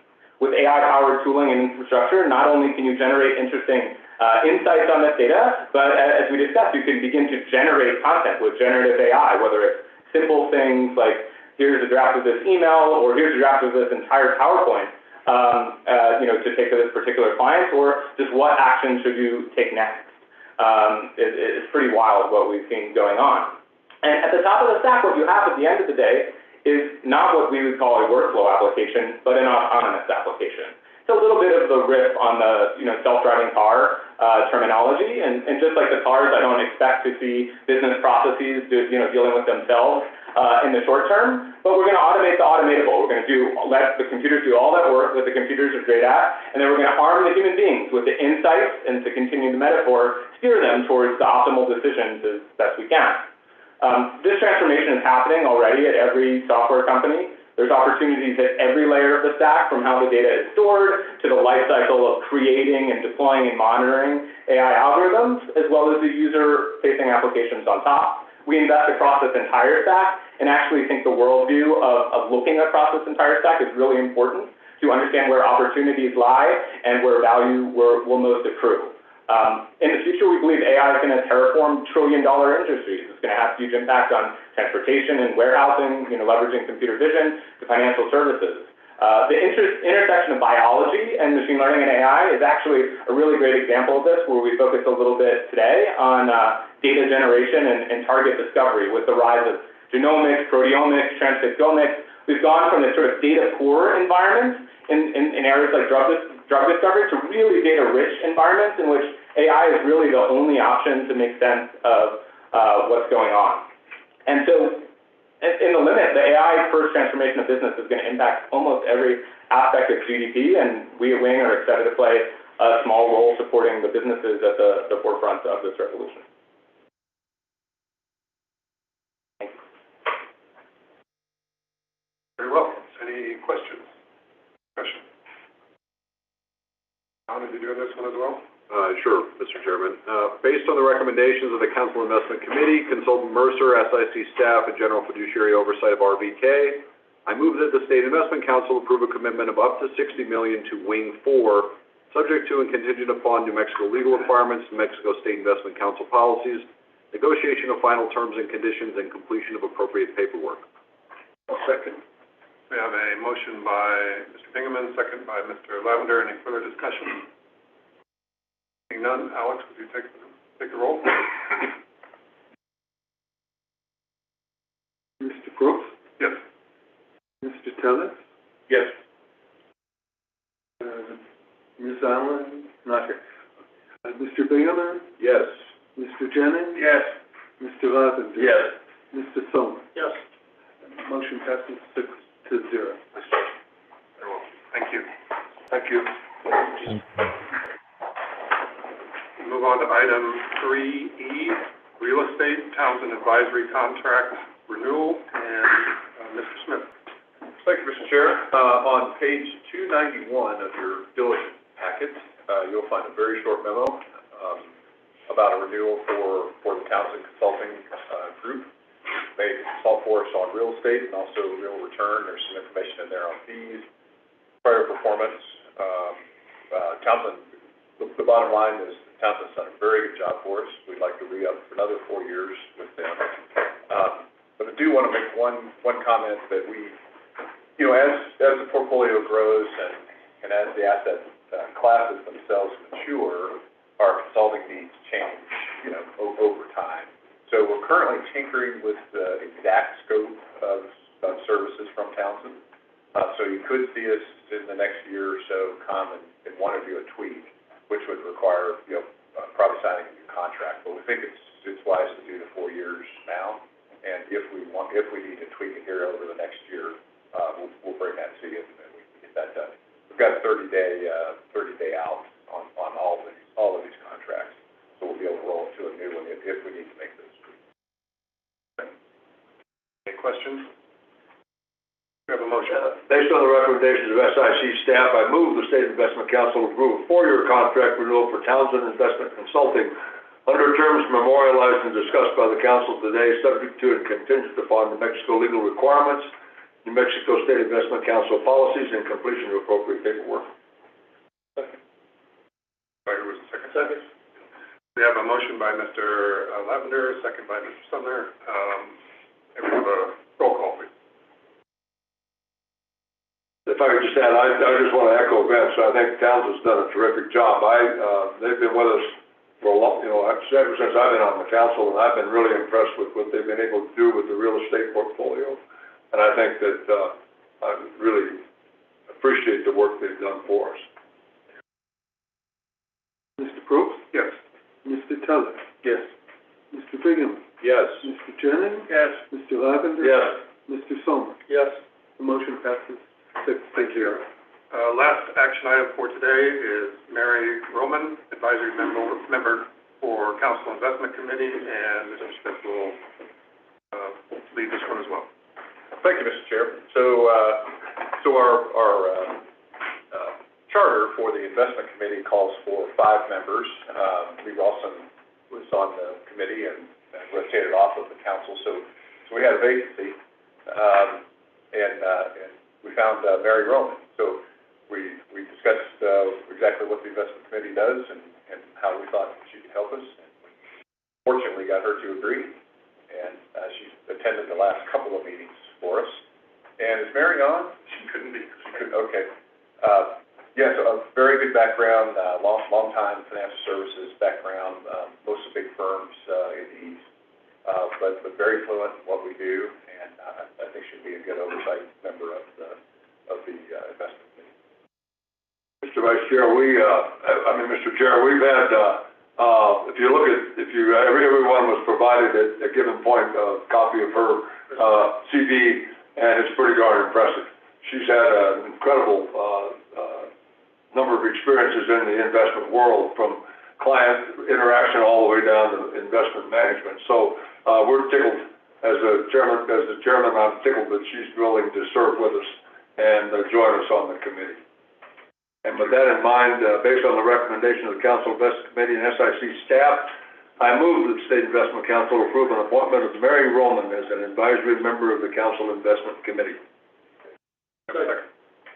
We have a motion by Mr. Lavender, a second by Mr. Sommer to approve Mary Roman as an advisory member for the Council SIC Investment Committee. Any further discussion? Alex? Mr. Probst?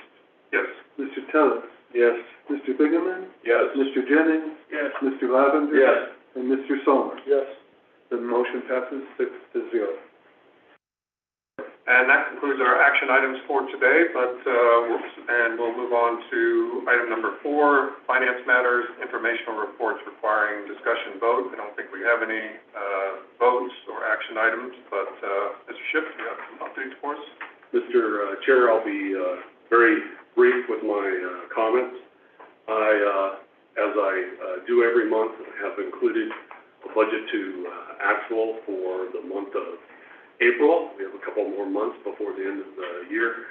And I did want to mention that just recently, and after this material was prepared, we got some communication from GSD regarding a solvency appropriation done for fiscal year 23 related to employee group insurance.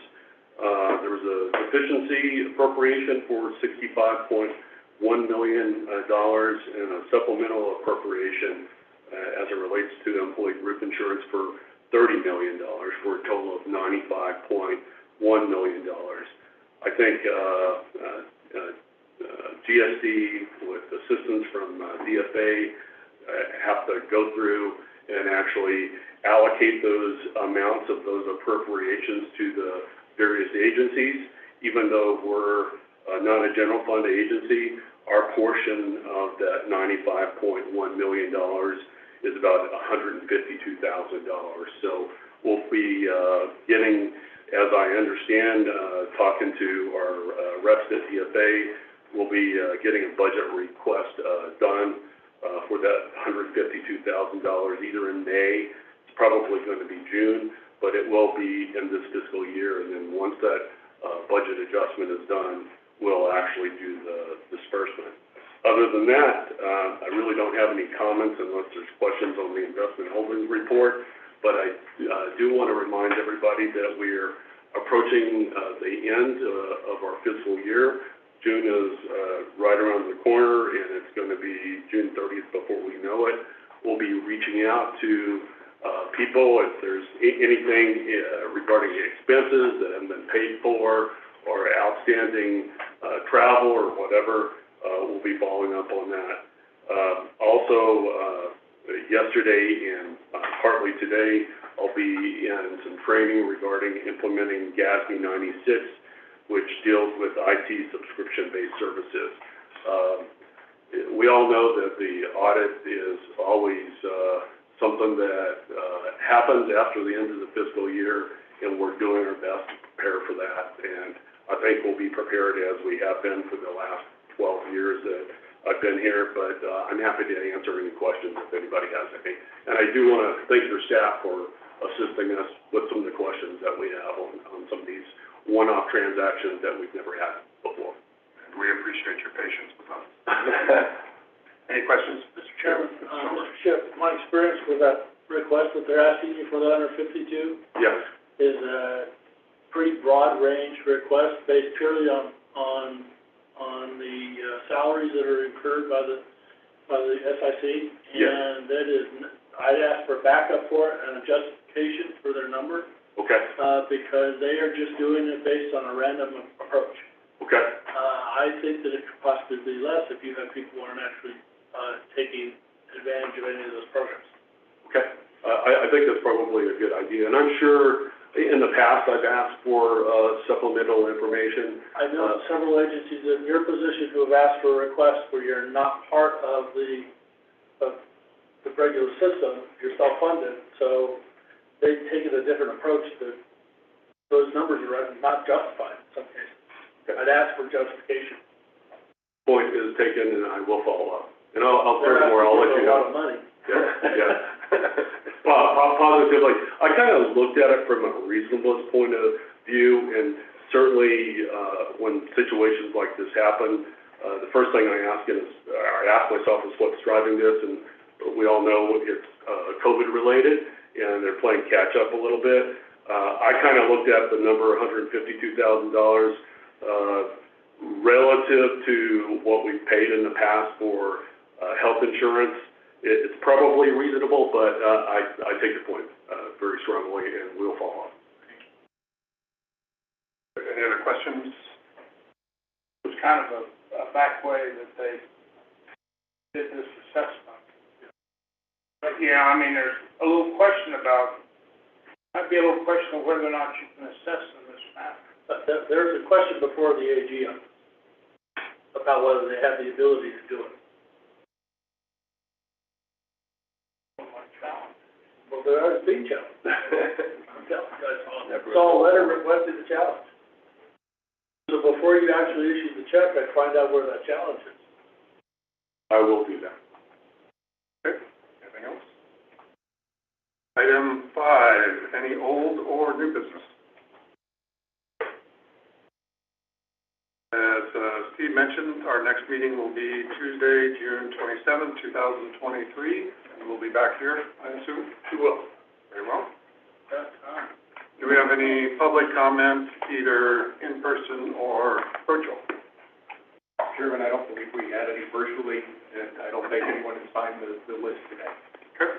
Just a couple of items before we get to adjournment. I wanted to recognize Ishmael Torres has joined us. For those of you who don't know him, he is the chief economist for the New Mexico Legislature and the Legislative Finance Committee. Izzy, good to see you. Thank you for taking time to be here. I'm surprised you're not downstairs. They let you loose, huh? Yeah. Okay. And finally, just want to acknowledge the work of staff that goes into putting these meetings on. We probably take it for granted as council members because we come here and everything's ready to go. But Steve, I don't want to take it for granted. Thank you for all you do to make these meetings as easy as possible for council members. Vince and our consultants, thank you for the months and months of work you put into bringing the recommendations before the council. Again, it makes our jobs pretty easy. So I want to always make sure that we recognize the support that we have from staff and our consultants to do what we need to do. So thank you. Anything else?